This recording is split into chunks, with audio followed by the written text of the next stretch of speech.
আমরা তেল বসিয়ে দিয়েছি, করব হচ্ছে ডিমের অমলেট কারি। ডিমের অমলেটগুলো কি সুন্দর করে নিয়েছি দেখো, গরম গরম রাত্রে ডিনার করছি।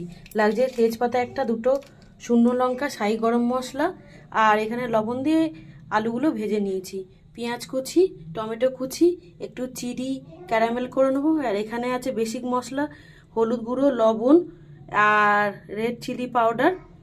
আর হচ্ছে এখানে আমার সিক্রেট মশলা, যে ধনে জিরে সব রকম মশলা ভেজে রেখেছিলাম সেটা আছে, জিরে গুঁড়ো আছে।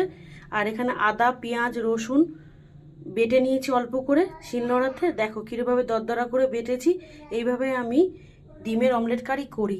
ঠিক আছে, ফাইনাল তোমাদের সাথে শেয়ার করব একদম অন্য কোনো ভিডিওতে। আমি জোগাড়টা তোমাদের সাথে শেয়ার করলাম। তোমরাও কি এইভাবে করো কিনা আমাকে একটু কমেন্ট করে জানাবে। রাত্রিরে গরম গরম রুটি, পরোটা, লুচি সব কিছুর সাথেই এই রেসিপিটা ভালো লাগে। রাখছি, দেখা হবে অন্য কোনো রেসিপি নিয়ে অন্য কোনো ভিডিওতে। টাটা, লাইক কমেন্ট করো।